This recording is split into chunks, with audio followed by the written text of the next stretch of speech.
why not a fail. Hello guys, I'm Phil. And I'm Safia. Welcome back to Easy Foodsy. Phil, what is video about? Do you know what is a monthly theme of Tunis? Raymond, right? But what that's gonna do with our video? So what is the slogan of Brightman? I think it's be yourself.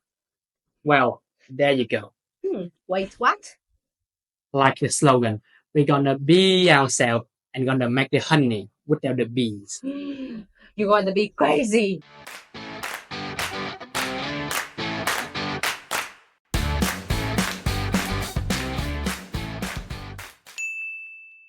Oh, Phil, when will we start? As the saying goes. You must learn how to crawl before you can walk. Where did that come from? Before we make our own honey, we're gonna know how the bees do. A bee collects nectar from flower using a long straw-like tongue. Then they store the nectar in a special organ called the honey stomach. In the stomach, a process called inversion happens. Enzymes in the honey stomach start breaking down the nectar into simpler sugar, which is mainly glucose and fructose. Once the bee has gathered enough nectar, it heads back to the hive, where the nectar they collect will be passed mouth to mouth from one bee to another. During the process, the nectar will further break down into sugars. Then the mixture of simple sugar is stored in the honeycomb, but the mixture is still watery. To keep the honey from spoiling, bees fan their wings to evaporate water content until it is below 20%. That is when the honey is ready, or so-called ripe. Wow, that's quite a process to make honey. No wonder a lot of people, including me, think that BDSM. You think what? BDSM? We do so much? What are you thinking about? I'm gonna use it as a hashtag to promote bee conservation. I really think you should spell it out. You're worried too much. So back to the main topic, we will create a honey without bees. So what exactly do you think honey is? To me, honey is a sweet and thick-fluted, and moreover, it has the color from light to dark yellow and also smell like flowers and plants. Exactly. So we will need to create a liquid that share the same characteristic with honey and add some floral scent to it, and voila, our homemade honey is ready.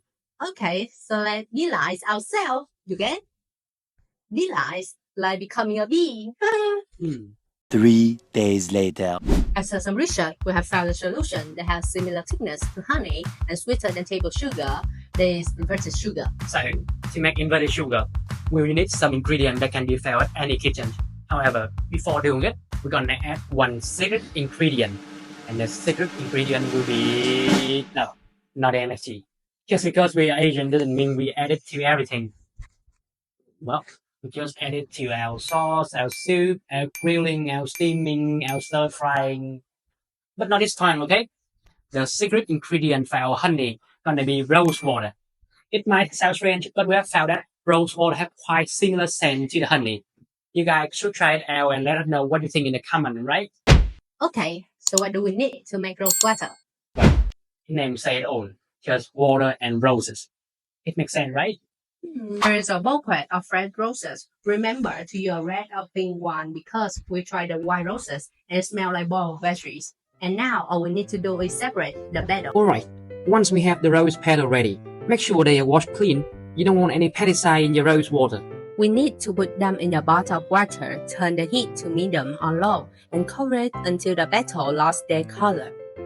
Once the petal have lost their color, let it cool and strain out all the petal. You can see that our rose water have a lovely pink color and smell very floral, like roses. So now let's move on to the next part to see what we can do with this rose water. As we mentioned before, inverted sugar share similarity with honey, but are made up with fructose and glucose, and they have a certain thickness, and also sweeter than table sugar. The ingredients to make the inverted sugar are super easy to find. Sugar, water, and some type of food acid like citric acid or cream of tartar, or in this video, we're gonna use a lime juice, and it is easy to find and we are broke as hell. So you mean that inverted sugar is sweeter than table sugar, but it's only made from table sugar, water, and lime juice? Well, that is quite interesting because table sugar scientifically known as sucrose, is a disaccharide consisting of one glucose molecule and one fructose molecule. It is a key ingredient in cooking because it adds sweetness to the dishes. However, for other culinary needs like texture and moisture, inverted sugar is created through a process called hydrolysis, in which a molecule of water breaks one or more chemical bonds that exist between the particular substance. In the case of inverted sugar, a water molecule steps in and breaks sucrose into glucose and fructose. Because fructose and glucose resist crystallization better than sucrose, and fructose is much sweeter than sucrose, we end up with a solution that is sweeter than table sugar and takes longer to crystallize. Wow, I never thought cooking sugar could be so scientific. So, as we mentioned before, the main ingredient for the inverted sugar gonna be table sugar, lime juice, and some water. But to make it more like honey, we're gonna add in some rose water we have prepared earlier. So here's the amount to make about 500 grams of honey. First, we'll add in 125 grams of rose water, followed by the same amount of regular water. Wait. When we make our own honey, why don't we make it special? Now, I got something for you. so you put a plastic bag into it. No, dummy. Look what's inside. Yeah, it's the butterfly bee flowers, and they can create a beautiful blue color in foods. And with that, you can make a blue honey. Wanna see something cool? As soon as we toss the flowers into warm water, the whole thing turns a beautiful blue color. But the fun doesn't end there. In addition to creating this eye-catching color, the butterfly bee tea also acts as a natural pH indicator. Butterfly bee tea is blue at neutral pH. As soon as it comes into contact with something acidic like lime juice, the liquid instantly turns purple and then red, depends on the amount of acidic. And if you add a pinch of baking soda, which has a high pH, the liquid gradually returns to the original blue color as the acidity from the lime juice is neutralized by the high pH of the baking soda. So cool, right? Alright, what we're gonna do is still replace the normal water with the butterfly pea flower water. It won't affect the flavor much since we are using the dry flower. You can see the color has turned purplish hue because the blue from the butterfly bee flowers mixed with the pink from the rose water. Next, we're gonna add sugar and make sure to spread it evenly in the pan to avoid uneven cooking, which can cause burning and unpleasant bitter taste. Inversion of sugar will take place automatically if you leave the table sugar in hot water long enough, but it will take place a longer time.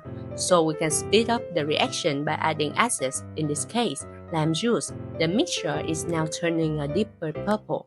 Finally, we're gonna turn the heat to the medium-low, as keeping the sugar solution at high temperature for a long time will have to increase the inversion rate, which will prevent the recrystallization. And that's all. Now we just have to wait. Okay, Phil, so quick quiz. What do you call bee that live in America? Oh, I got it. Obesity rate, as America in the top 10 country of the highest obesity rate, right? Well, I was going to say USB, like US and B. That makes sense too. Oh, we forgot to put in the candy thermometer. This is really important because when you are cooking sugar water, the key factor that determines the texture is the concentration of sugar in the solution. The longer you cook, the higher the concentration of sugar becomes as the water evaporates while the sugar remains. So, how do we know when the sugar concentration is just right to get the desired texture? The answer is temperature. To understand it, we need to know about a phenomenon called boiling point elevation. Boiling point elevation refers to the increase in the boiling point of a solvent when a solute is added. In the formula, delta T is a change in boiling point. Kb is the ebullioscopic constant. How can they spell this word? Let's just call it boiling point elevation constant, okay? And I is a Van Hoff factor. Since I and Kb are constant for water, M or the molality is directly proportional to the concentration of sugar in the solution. As you can see, the boiling point of the solution increases as the concentration of sugar increases. Using the formula, we can calculate the temperature needed to achieve the desired texture. God, that sounds so hot, but lucky for us, this has already been researched and we can follow the pre-calculated temperature. Since honey typically contains around 15 to 20% water depending on the type, so we will aim for the middle of the soft bone phase, which is about 113 to 114 degrees Celsius. Something as simple as cooking sugar could be so complicated. So that's why a lot of people say it's as a bee. If you don't have a candy thermometer, you could use an eye water test or cold water technique, but as it is not too precise and require a lot of skill, which of course we don't have, so we won't cover it here. You can still Google it if you're curious. But we are still recommend using a candy thermometer. Energy is more convenient, more precise, energy is quite cheap. Plus, we are going to use a lot of these in our upcoming video. Okay, so every equipment we use in the video are linked in the description box if you need them. And for the amount of honey we are making, it will take about 25-30 minutes. And it will be very depends on how much honey you make. So be patient, okay? 20 minutes later. Now the temperature are at 106 degrees Celsius. Pay close attention to the thermometer because it will rise faster in the later stage. So we just need to wait a few more minutes.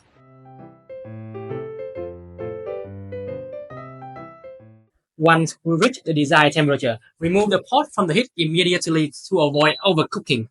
Don't worry, the honey look a bit runny at this time, but it will get thickened as it cools down. 20 minutes later. And the final ingredient is... no, put that away. The final ingredient will be fresh flower. You could use any eatable fresh flower you like. And in this video, we are using jasmine because they are fragrant and it's plentiful in our area. And remember to remove all the green part to avoid the vegetable taste. However, don't put them in the sugar because it is too hot at this time. Wait until it is about 7 Celsius. 5 minutes later. You will want to pour the honey into the jars while it's still hot because it thickens as it cools. But don't seal the jars while they are hot to allow all the remaining water bubble to escape, which helps maintain the honey's texture. Alright, the honey has cooled. Now we just have to seal the jars and then wait 1 day before taking the flower out. 1 day later. And voila! Our honey is ready. Let's take a look at it.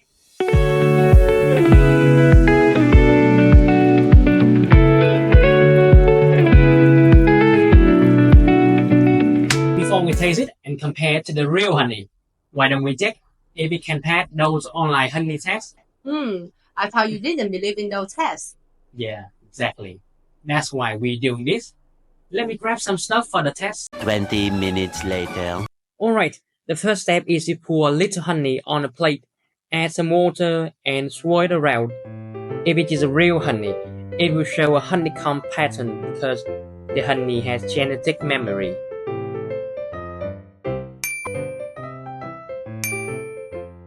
Look like our honey has some genetic memory too.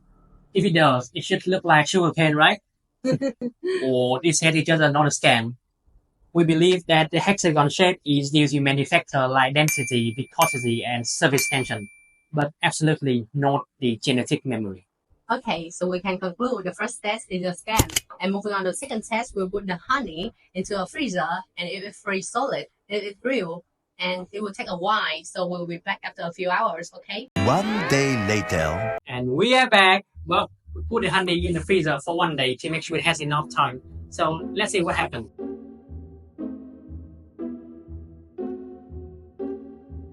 Wow, Phil! It's not freeze solid. It tastes like jelly. This might actually work. Is it? Our honey look also like jelly.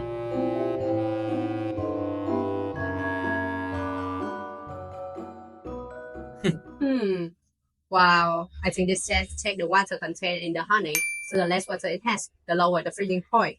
So we will explain it further in future video, okay? So with 50 to 20% water in the honey, so our fridge cannot freeze it completely, so it will stay jelly-like. So in conclusion, this test is a scam. Now for the final test, dissolving honey in room temperature water. If it doesn't dissolve, it is a real honey.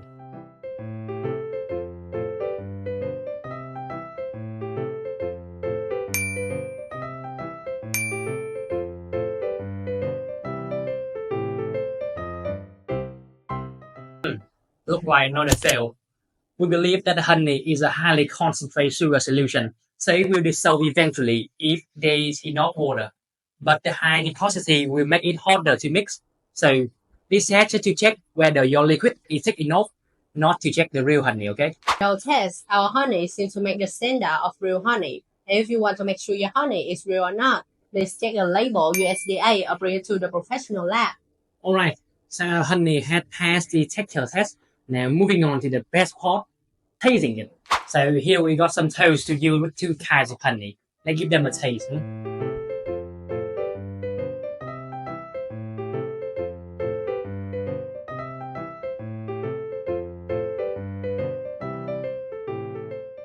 So, what do you think about the flavor? To me, our honey has a sweet and slightly acidic taste, and you can see that, especially the rose and a hint of jasmine. To compare to the real honey, it is pretty tricky because the taste of the real honey will depend based on the kind of nectar that we collect and the harvest time. But I can say that in the scenario that I doesn't know that it is an artificial honey, I would totally believe it is some kind of honey. And for the color, you can judge yourself. I want our honey to be special, but you can make any color you like by mixing ingredients together. Just be yourself, okay? So, what about the smell? To me, I think it will depend on the flower we use. For our honey, we use jasmine, so especially it will have a little bit of jasmine fragrance. Overall, I think there is still some difference between the real honey and our honey. I think that is pretty hard to copy all of them. But it is still a fun weekend activity with your friend and family. Plus, the homemade honey would be a great option for the vegan. So, why not try to be like yourself, right? This is the end of our video. If you enjoyed it, you can support us by hitting that subscribe button and giving us a thumbs up. That would mean a lot to us. And you can also write us a comment letting us know what dish you want us to recreate next. And we are Easy Foodsy! See you in the next video. Cheers!